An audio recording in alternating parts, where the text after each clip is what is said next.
pardonnez-moi. Nous allons ce matin continuer à étudier la vie de Jésus. Nous avons passé par plusieurs épisodes. Nous sommes toujours dans l'Évangile selon Saint Luc, en commençant donc un tout nouveau chapitre, le chapitre 4. Nous allons revoir les tentations de Jésus par Satan après son baptême. Et pour cela, je vais demander la participation d'une personne dans l'assemblée qui voudrait bien lire Luc chapitre 4, les versets 1 à 13, s'il vous plaît.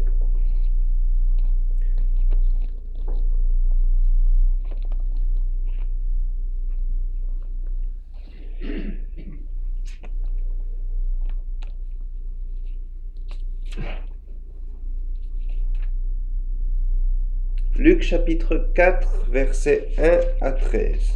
Jésus, rempli du Saint-Esprit, revint du Jourdain. Il fut conduit par l'Esprit dans le désert où il fut tenté par le diable pendant 40 jours.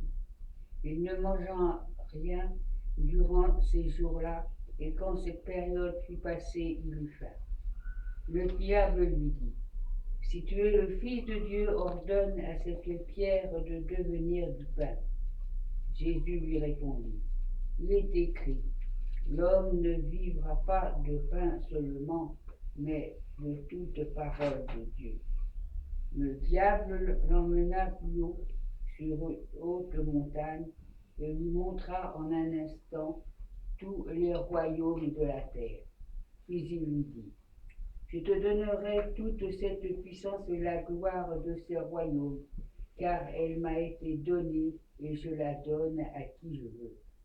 Si donc tu te prosternes devant moi, je serai tout à toi. » Jésus lui répondit, « Retire-toi, Satan, en effet, il est écrit, c'est le Seigneur ton Dieu que tu adoreras, et c'est lui seul que tu serviras. » Le diable le conduisit encore à Jérusalem, le plaça au sommet du temple et lui dit, « Si tu es le Fils de Dieu, jette-toi d'ici en bas, car il est écrit, il donnera à ton sujet ordre à ses anges de te garder, et ils te porteront sur les mains de peur que ton pied ne heurte une pierre. » Jésus lui répondit, « Il est dit, tu ne provoqueras pas le Seigneur ton Dieu. » Après l'avoir tenté de toutes ces manières, le diable s'éloigna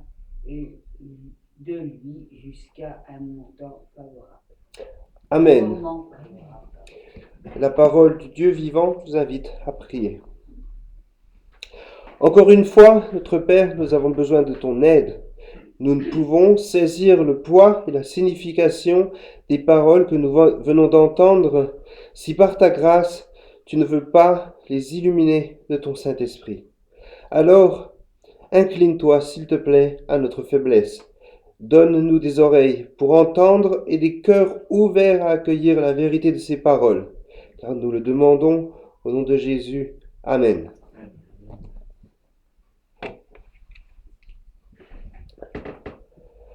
Lorsque ses disciples vinrent trouver notre Seigneur, ils lui posèrent cette question.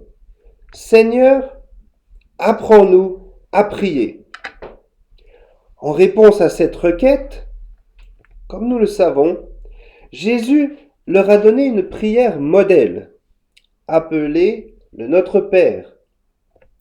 Parmi les requêtes de cette prière, il en est une qui nous perturbe parfois. Quand vous priez, dites « Seigneur, ne nous soumets pas à la tentation, mais délivre-nous du mal. » Et je discutais récemment avec un ami qui me disait combien la traduction française de ce texte est confuse pour lui. Je me suis donc intéressé à la question. Tout d'abord, et c'était un petit peu le problème de cette personne, rien n'est plus répugnant à l'esprit chrétien que l'idée que le Dieu saint, parfait et juste puisse inciter quiconque à être tenté par le péché.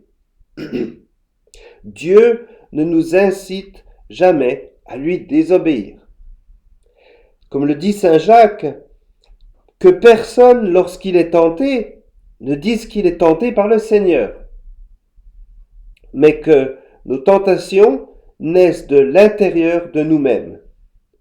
Nous pouvons aussi être excités et enflammés par des voies extérieures, mais Dieu lui-même ne nous incite jamais au péché. Puis la deuxième partie de cette requête, ne nous soumets pas à la tentation, se traduit par délivre-nous du mal. Le mal au sens strict, le mal en général, que l'on retrouve dans le mot grec panérom. Seulement dans cette prière, il s'agit du mot grec panéros, qui signifie littéralement non pas le mal en général, mais le malin. Le mot panéros est un titre attribué par les Saintes Écritures au prince du mensonge, à Satan lui-même. Ainsi, Jésus dit dans cette prière, si l'on veut, priez pour ne pas être mis à l'épreuve, afin d'être protégé de la main de Satan. C'est de cette façon que l'on peut comprendre cette phrase. C'est une des façons dont l'on peut comprendre cette phrase. Tout au long de l'histoire biblique, nous voyons des occasions où les gens sont mis à l'épreuve. Pensons à cette époque où le patriarche Abraham fut appelé par Dieu à se rendre au mont Moria et à offrir son fils unique, celui qu'il aimait, Isaac, en sacrifice. Quelle épreuve pour la foi d'Abraham. Mais il la surmonta haut la main. Je ne sais pas si nous l'aurions surmonté de la même façon que lui. Et c'est le même Satan qui apparaît devant Dieu au début du livre de Job. Nous avons chanté tout à l'heure. Tu donnes et tu reprends, mais je choisis de dire béni soit ton nom. Oui, c'est un verset qui vient de Job, chapitre 41.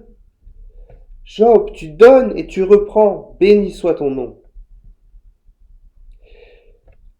Et ce Satan vient devant Dieu, prétendant que tous les êtres humains sont dans sa poche et qu'aucun d'eux ne vénère Dieu. Alors Dieu répond à Satan, « As-tu considéré mon serviteur Job ?» Job, dit Satan, tu as dressé une forteresse autour de lui, mais laisse-moi l'atteindre, et immédiatement il m'obéira, lui dit le malin. Et dans la misère abjecte qui suivit, Job réussit l'épreuve. Nous voyons donc, à diverses époques et en divers lieux, que Dieu nous met effectivement à l'épreuve. Historiquement, les chrétiens ont depuis longtemps confessé que Jésus devait s'incarner et vivre en tant qu'homme afin d'accomplir l'œuvre nécessaire pour nous sauver. La dernière fois, nous avons vu comment le baptême du Christ souligne la nécessité pour le Fils de Dieu, d'offrir l'expiation en tant qu'être humain pour les péchés des êtres humains. Jésus doit être un humain pour expier le péché des êtres humains. C'était le centre de la prédication sur le baptême de Jésus. Aujourd'hui, nous allons considérer comment la tentation de Jésus par Satan nous montre également que l'œuvre de notre Sauveur en tant qu'homme nous rachète de la malédiction, du péché et de la mort. Paul nous dit explicitement qu'il existe un lien entre le premier homme, Adam, et le deuxième ou le dernier homme, Jésus. Romains 5, versets 12 à 21, compare la désobéissance d'Adam à l'obéissance du Christ, indiquant que c'est l'obéissance parfaite du Christ qui constitue pour nous un statut juste aux yeux du Seigneur, et non notre obéissance. Nous serons jugés selon l'obéissance du Christ. Lorsque nous serons devant le trône du jugement, Jésus regardera si nous sommes en lui et il nous jugera selon son obéissance. Si nous ne sommes pas en lui, nous serons jugés selon notre obéissance. Et nous ne pouvons pas entrer dans le royaume des cieux avec notre nature pécheresse. L'apôtre enseigne clairement que pour que nous soyons sauvés, Jésus a dû réussir là où Adam a échoué. Là où Adam, en tant qu'homme, a rompu l'alliance de Dieu, Jésus, en tant qu'homme, a dû respecter l'alliance de Dieu. Si nous voulions être rachetés, c'est la seule façon que Jésus respecte cette alliance parce que nous n'en sommes pas capables. Et c'est en résumé l'annonce de l'Évangile.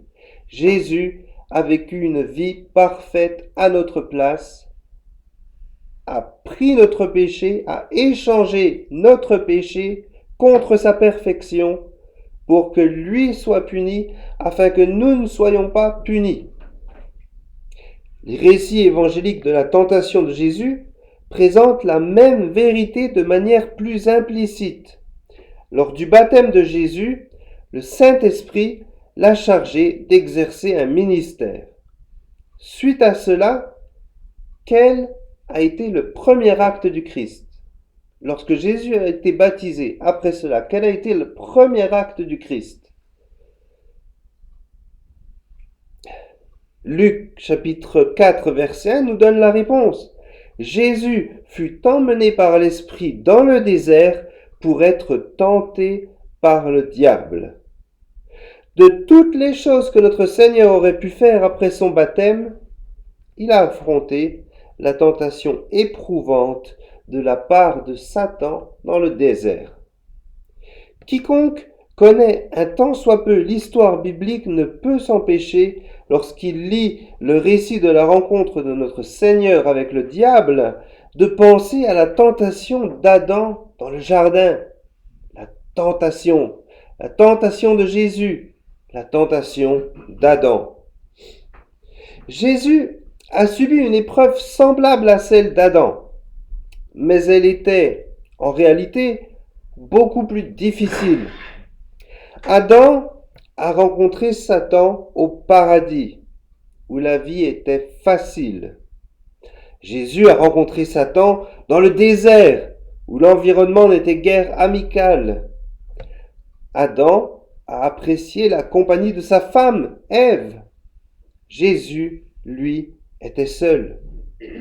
Adam a été bien nourri des arbres d'Éden.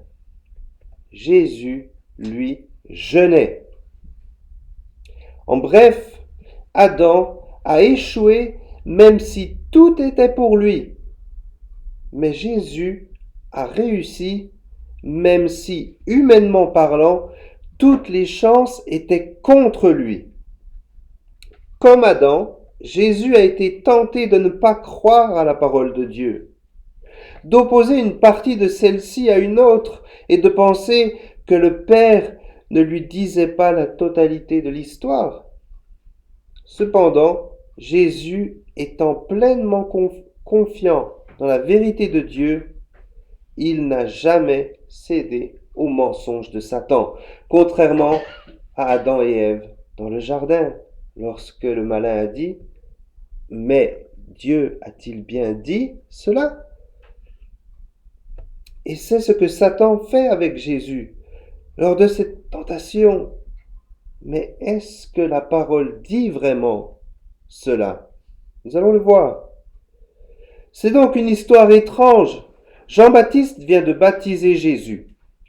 Dieu vient de parler du ciel en disant « Celui-ci est mon Fils bien-aimé en qui j'ai mis toute mon affection. » Nous nous attendons à ce que le prochain point à l'ordre du jour soit le début du ministère de Jésus. Au lieu de cela, nous lisons que l'Esprit de Dieu conduit Jésus dans le désert pour être tenté par le diable. C'est étrange. Pourquoi Jésus a-t-il été soumis à l'épreuve du diable dans le désert immédiatement après son baptême et immédiatement avant le début de son ministère et l'appel de ses disciples? S'agit-il simplement de fournir un exemple moral d'endurance aux croyants ou se passe-t-il quelque chose de plus? Si nous gardons à l'esprit les livres prophétiques de l'Ancien Testament, nous pouvons voir que l'ère à venir était souvent décrite en termes d'un nouvel exode, comme on peut le voir par exemple dans Osée 2, chapitre 2, versets 16 à 17, Ésaïe chapitre 10, Ésaïe chapitre 11 ou encore Jérémie chapitre 16, et nous n'allons pas lire tous ces versets. Les prophètes ont écrit au cours des siècles précédents, pendant et après l'exil. Les prophètes pré-exiliques ont averti Israël et Juda que la rébellion contre Dieu entraînerait un jugement culminant en l'exil du pays. Ils ont également regardé au-delà de l'exil vers un temps de restauration. Le premier chapitre de Matthieu présente Jésus comme l'aboutissement des espoirs prophétiques, des prophéties de l'Ancien Testament. L'aboutissement, Jésus est l'aboutissement des prophéties de l'Ancien Testament. Il est le fils d'Abraham, la descendance promise par laquelle la bénédiction viendra sur toutes les nations. Il est le fils de David, celui à qui fut promis un royaume éternel. Et dans Matthieu, nous pouvons constater que sa généalogie est divisée en 3 sections de 14 générations chacune. La première section, vous pourrez regarder dans vos Bibles, la première section se termine à l'époque de David, moment où le royaume fut établi. La deuxième section se termine au moment de l'exil, moment où le royaume lui fut enlevé. La troisième section se termine avec Jésus, indiquant qu'à ce moment-là, le royaume de Dieu est restauré. Mais pourquoi le diable est-il si présent dans cette épreuve? Le diable est l'ancien ennemi juré de Dieu. C'est lui qui a tenté Adam et Ève. Dans les coulisses de l'histoire rédemptrice se trouve le conflit entre Dieu et Satan. Après qu'Adam et Ève aient péché, Dieu a proclamé son jugement sur le diable qui les avait tentés, qui avait tenté Adam et Ève. Dieu maudit le serpent et proclame ainsi la première annonce de l'Évangile. « Je mettrai inimitié entre toi et la femme, entre ta postérité et sa postérité. Elle sera ton ennemi. » Nous parlons de la postérité de Ève. « Elle t'écrasera la tête et tu lui blesseras le talon. » Elle t'écrasera la tête. C'est la chute, c'est la fin de Babylone jetée dans les flammes. Et tu lui blesseras le talon. Nous parlons ici de la croix.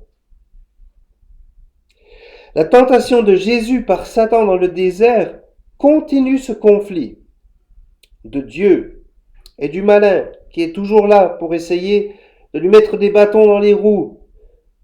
Le premier Adam avait affronté, nous l'avons dit, les tentations de Satan dans un jardin abondant et avait échoué.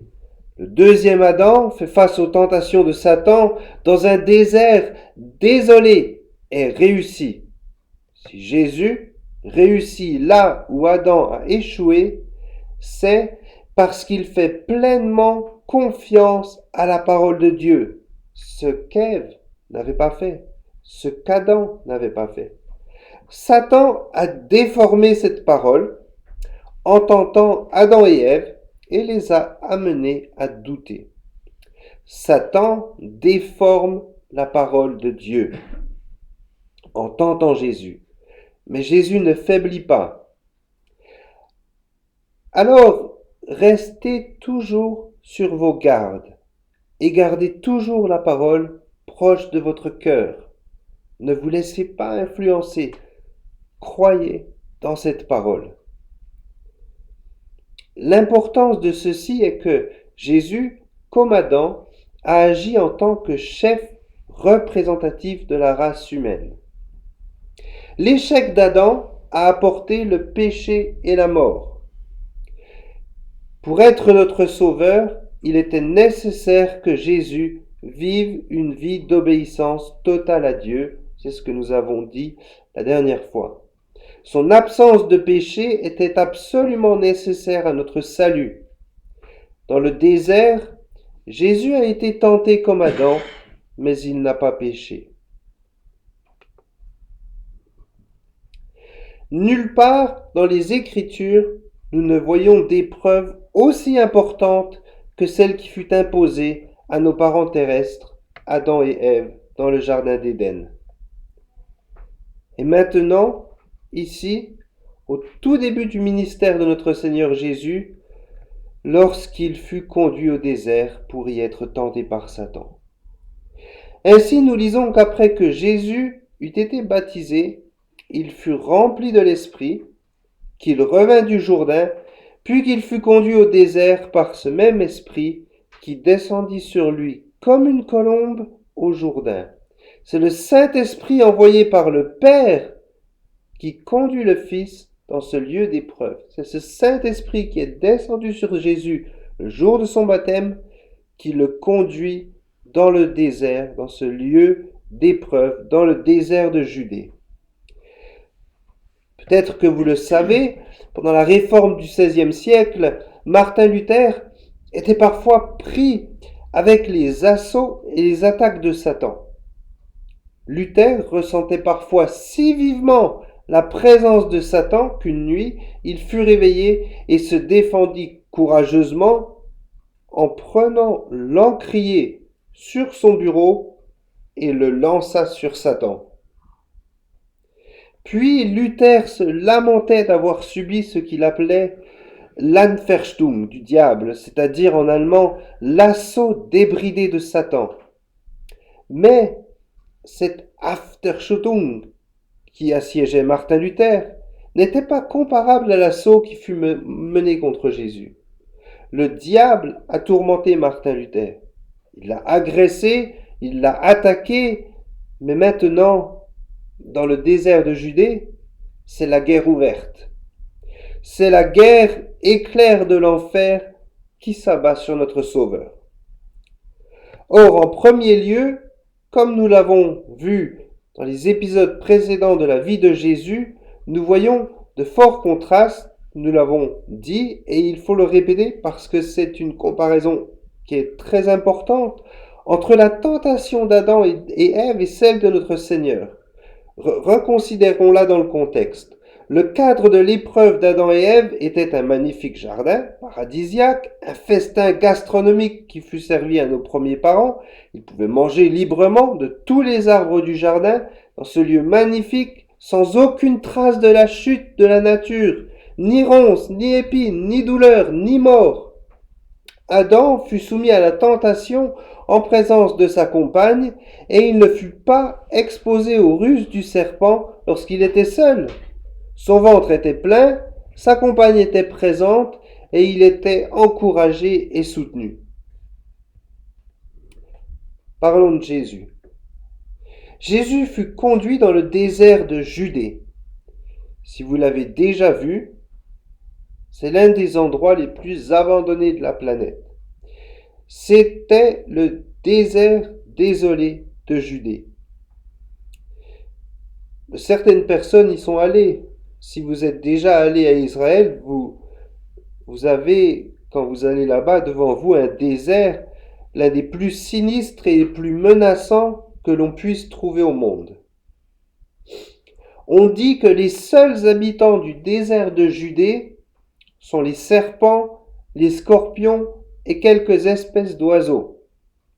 C'est un endroit déserté même par la faune. Même la faune refuse de vivre dans cette place de désolation. Ainsi, Adam se trouve dans ce magnifique jardin et Jésus est dans le désert de Judée. Jésus y fut envoyé non pas avec une aide ni avec un compagnon, mais en solitaire, exposé au diable. Adam, nous avons dit qu'il avait le ventre plein. Jésus, est-ce qu'il avait le ventre plein? Jésus fut soumis à un jeûne de 40 jours, ayant avec lui sûrement un peu d'eau, sinon il n'aurait pas survécu. Et les gens ont tendance à passer outre et à dire, voilà le Fils de Dieu, c'est Dieu incarné. Un jeûne de 40 jours ne lui fera aucun mal. Un jeûne de 40 jours, voire de 4000 jours, ne toucherait jamais à la nature divine. Mais en réalité, combien de temps la nature humaine peut-elle vivre sans nourriture? Est-ce que vous connaissez le record du monde de personnes ayant jeûné juste avec de l'eau sans nourriture? 44 jours. Quant à Jésus, il a fait une grève de la faim, pour ainsi dire, qui a duré près de 6 semaines sans une seule bouchée de nourriture. Les Écritures sont parfois maîtresses de l'euphémisme et nous disent qu'après ce temps, il eut faim. Bien sûr qu'il eut faim. N'importe quel être humain aurait faim après avoir souffert pendant 40 jours. C'est ainsi que nous voyons, et c'est ce que j'ai essayé de faire, c'est de souligner les différences radicales entre les circonstances de l'épreuve subie par notre premier Adam et celles qui frappent maintenant le second Adam. Nous devons aussi nous rappeler d'une différence importante entre Jésus, Adam et Ève et nous-mêmes. Cette différence est que Jésus, Adam, Ève sont tous les trois venus au monde sans la nature pécheresse. Et pour cette raison précise, leur possibilité de faire des choix est bien différente de la nôtre, qui est complètement soumise à notre nature pécheresse originelle.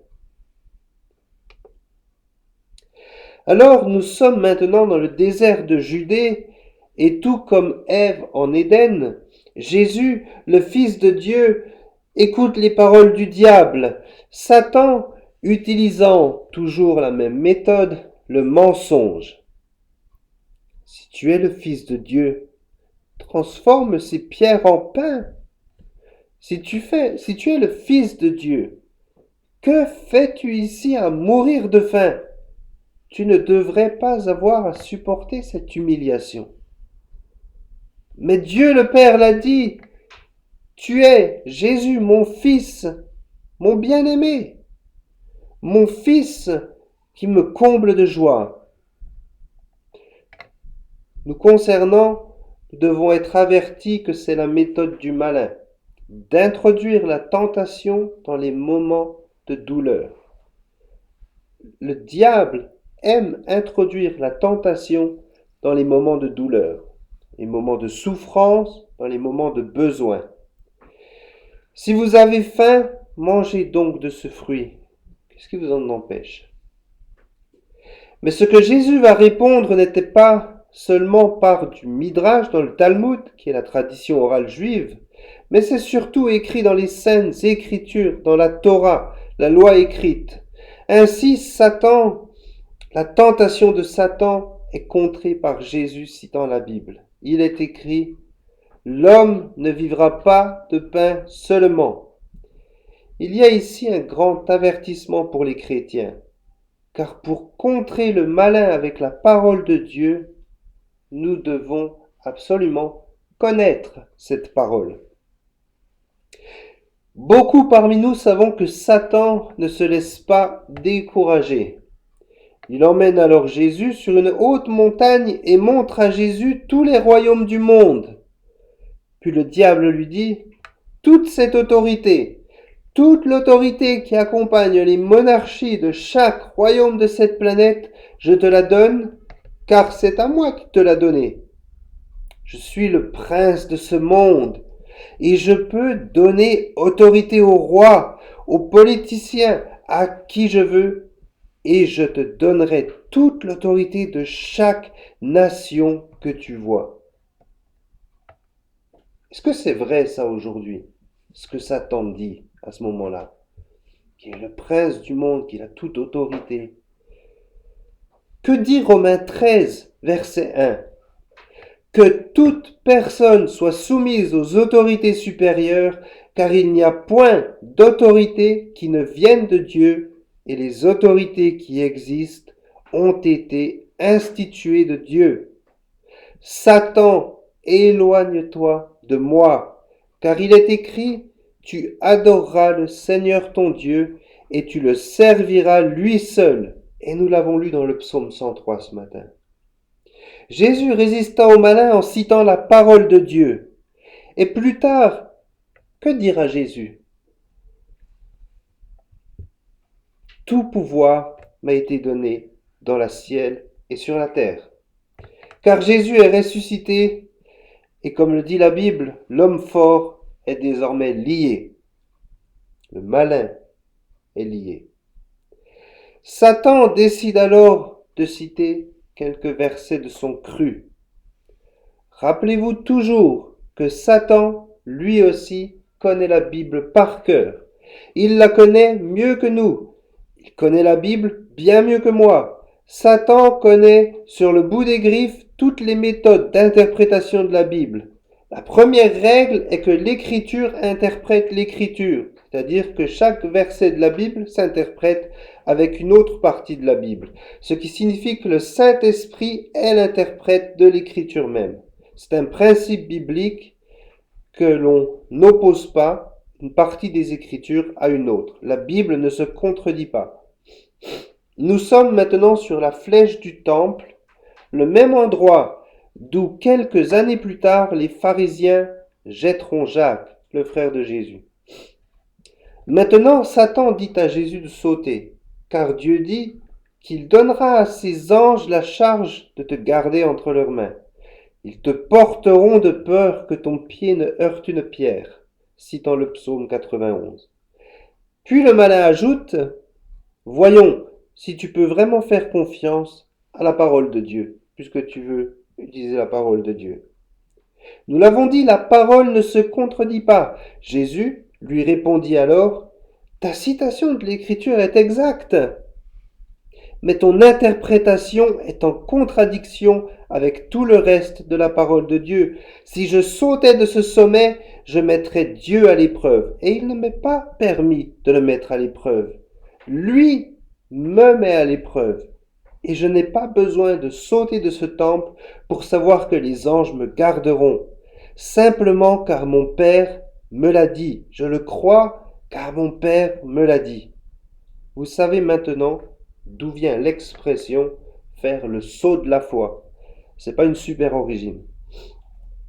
À ce moment-là, Satan devient frustré, un avant-goût de défaite, sûrement il quitte le Sauveur. Mais son départ n'est pas définitif, seulement temporaire. Tout au long de son ministère terrestre, rappelez-vous toujours, il se cachera dans l'ombre, derrière chaque buisson. Le diable est comme un lion qui rôde autour de vous. Parlant même par la bouche des disciples à Jésus, ou dans notre cas parfois dans la bouche de nos amis ou de notre famille. Lorsque Pierre protesta contre le départ de notre Seigneur pour Jérusalem, Jésus lui répondit « Arrière, Satan, ce n'est pas toi qui parles, Pierre. »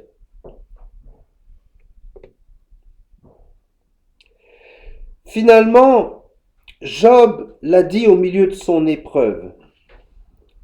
Chapitre 13, verset 15. « Même s'il me tue, je lui ferai confiance en parlant de Dieu. Et étonnamment, comme dans les autres récits, dès le départ de Satan, les armées célestes qui sont invisiblement présentes depuis le début se manifestent immédiatement à Jésus et le servent. Il a reçu le soutien angélique.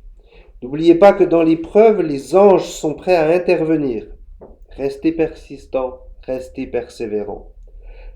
Avant même de commencer son ministère terrestre, dès qu'il fut loin pour celui-ci, le Messie dut passer par cette épreuve. Et il l'a réussi à chaque instant. Non seulement durant ces 40 jours, mais jusqu'à son dernier souffle où il dit « Père, je remets mon esprit entre tes mains. » Gardez les yeux ouverts alors que le monde entier va s'en prendre de plus en plus à vous et à la parole de Dieu. Parce que Jésus a réussi à surmonter sa tentation, il était qualifié pour être le second Adam et pour mériter un statut de juste pour nous, aux yeux de Dieu. Nous ne pouvons pas être le second Adam, mais nous pouvons apprendre de l'interaction de Jésus avec le diable, comment vaincre le péché dans notre propre vie. Connaître et croire la parole de Dieu est le moyen le plus efficace d'éviter le péché et de grandir dans la sainteté. Connaissons bien les Écritures afin de pouvoir tenir ferme contre Satan. Prions. Père et notre Dieu, te remercions de ce que Jésus a réussi là où nous avons échoué, d'avoir accompli la justice là où nous n'y sommes pas parvenus, d'avoir agi radicalement différemment du premier Adam que nous avons imité. Et nous demandons à nouveau, Dieu ne nous conduit pas dans un lieu d'épreuve, mais délivre-nous du malin. Amen.